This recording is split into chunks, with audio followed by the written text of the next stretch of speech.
We saw existing holders sell at 72,000 from March to November before we ripped up to 100,000. The reason I say 200,000 and not like 162,351 is because I think that's the next level at which existing holders will be willing to sell because they're behaviorally driven humans and it's a nice round number. So I think once the macro market levels out, this fundamental demand supply mismatch will force Bitcoin up and up and up till we shake Bitcoin loose from existing holders. Maybe they'll shake it loose at 150K, but I'm not sure. I think it could get all the way up to 200K by the end of this year because there is this just dramatic supply-demand mismatch in the market. Matt opens with a striking yet sobering insight. Despite all the market noise over the past month, fluctuations in macro data, intense online debate, changing tariffs, and rate discussions, Bitcoin's net return was zero. That's right. After all the effort, stress, and analysis, BTC ended up right where it started. This, he suggests, is the paradox of today's crypto market. Maximum effort, minimal movement. Please take a little time to like this video, subscribe to the channel, and turn on post notifications for more videos like this. You can also check out our other videos on cryptocurrencies and the overall digital asset space and drop your comments and observations in the comments section below. Everything you do helps with the YouTube algorithm and immensely contributes to the channel's growth. Thanks and enjoy the video. I'll give you a slightly sad thought, Laura, to kick things off, which I realized this weekend as I was spending yet another hour digging into the on-again, off-again impact of tariffs on the market, which is that the return of Bitcoin over the past month, at least through Sunday, was precisely zero. So all of this angst, all of this worry, all these hours on X, all this reading about Tiffin dilemmas and, various macro things amounted to nothing. It's just an extraordinary moment to live in because, as you mentioned at the top, anything could change over the next hour or day. I think most crypto investors are separating into people-oriented short-term and people-oriented long-term. From a short-term perspective, the only thing you can count on in crypto right now is volatility. And so we're seeing a lot of interest in people trying to monetize that volatility as a short-term trade. In the long term, I think if you look at Bitcoin's performance and indeed some other crypto assets' performance, it's been actually very good. It's been very resilient. It's done better than in previous major market drawdowns over the last 10 years. And so I'm heartened from a long-term perspective, but we could absolutely wake up, down 5 or up 5 tomorrow. It's out of our control. So short-term, the play is volatility. Long-term, I think we're in a very bullish environment for crypto. And on a day-to-day basis, it's just exhausting to do so much work just to churn water and end up back where we started. The 10-year Treasury market has been crazy.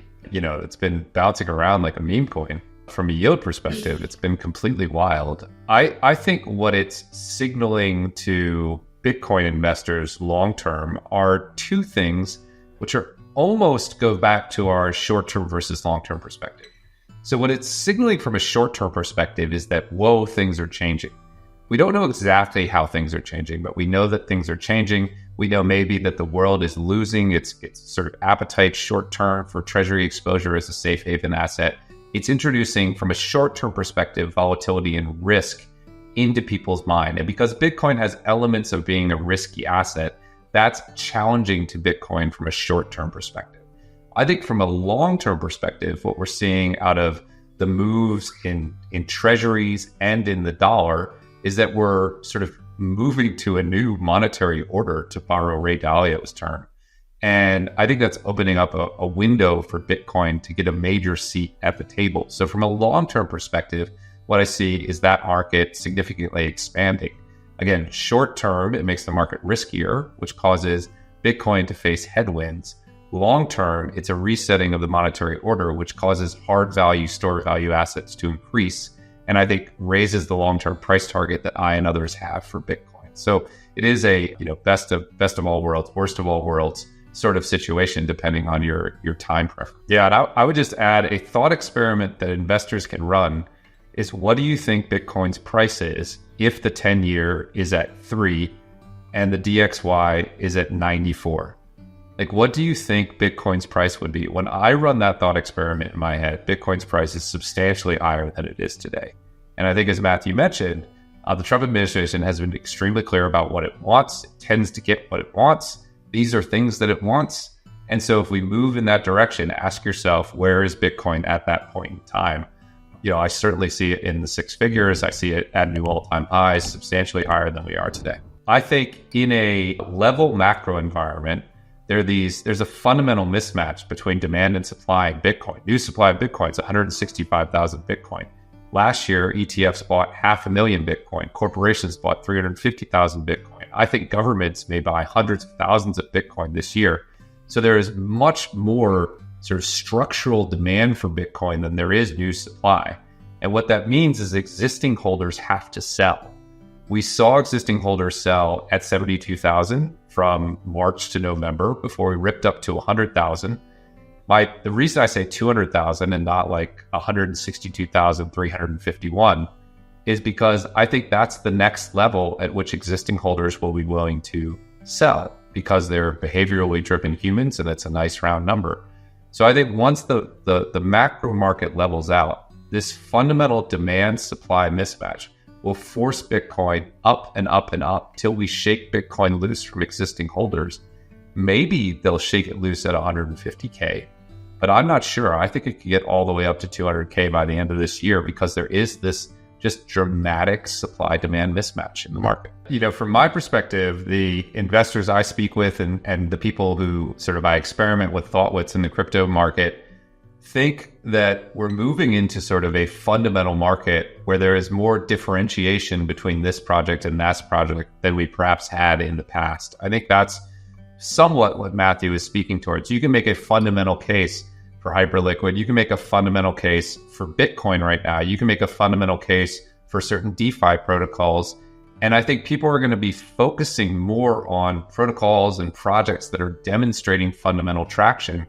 There are actually significant bull markets in parts of crypto right now from a fundamental use perspective, whether that's stablecoins at all-time high, whether that's real-world assets at all-time high, whether that's some of these derivative platforms at all-time highs. Those are really happening. And I think people are just focusing more on idiosyncratic fundamentals than sort of this broad alt season risk on trade. I think that may not be a feature of the next year. I think it may be more idiosyncratic and fundamental than it has been in the past. Hougan challenges the legacy narrative of crypto cycles. Bitcoin pumps, money rotates to ETH, and then we all YOLO into meme coins. Not this time, he says. Instead, we're entering a new phase of crypto investing, one driven by fundamentals, not just speculation. This wasn't a broad risk-on rally. It was a differentiated performance based on real user growth, utility, and on-chain activity. And that, Hougan believes, will define the next cycle. It won't be buy everything and hope. It'll be selective, informed investing in projects demonstrating true traction. I feel like crypto feels entitled to what it's had in previous cycles, which is you go into Bitcoin and then you rotate in ETH and then you move out the risk curve until we're all buying digital rocks, and then we reset. And I just think the market has changed. That's true of an asset where the primary value is the speculative value, where the primary thing the asset class is talking about is what might happen 5, 10, 15, or 20 years in the future. In that world where the speculative premium is the dominant driver of returns, it makes sense just to roll out the risk curve. And what you buy is less important than its vol and its riskiness. But I think we're entering a world where crypto is driven more by fundamentals. And so you're going to see people picking apart different L1s. We actually saw that in 2024 and just no one talked about it, right? We saw Solana ripping and ETH falling. That wasn't a risk on risk off trade. That was one L1 that was capturing real fundamental growth and another that was experiencing a fundamental decline. And we got very divergent returns. I think you're going to see that on each and every asset. I think that's going to be the defining feature of whatever this next cycle is a more fundamentally driven cycle with more differentiation between projects that are gaining traction and other projects that aren't, and less just sort of spray and pray allocation to risk on assets in general. It's up only for Bitcoin. I mean, one of the strongest correlations that Bitcoin has had over its entire history has been a negative relationship with the dollar. Weak dollar, is good for Bitcoin. It's literally denominated in dollars, so it's almost axiomatically good for Bitcoin.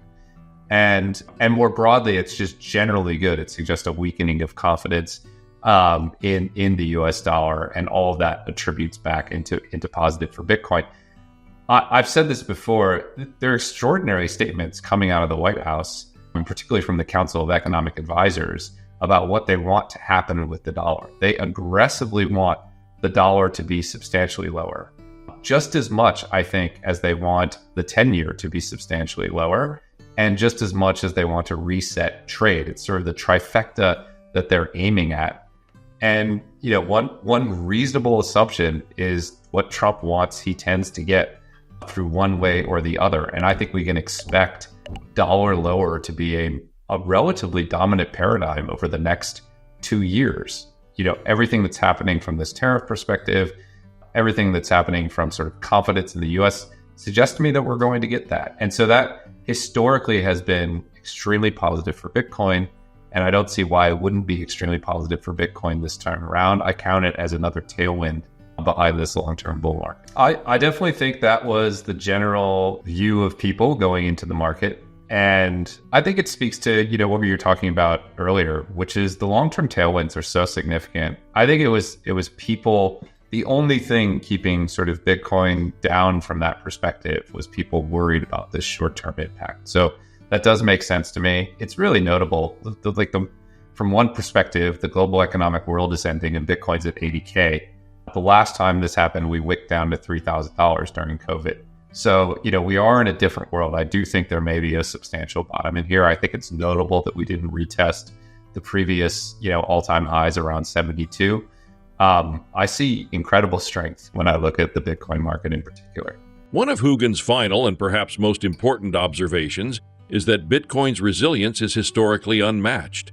He reminds us that in past crises like COVID, Bitcoin collapsed to $3,000. Today, with arguably worse global conditions, it's holding strong at around $80,000. He even points out that Bitcoin hasn't retested its previous all-time high of $72,000 since breaking out, indicating that this price level may now be a new floor rather than a resistance. The market has matured, institutional capital has arrived, and the fundamental bid beneath Bitcoin is stronger than ever. Please like and subscribe.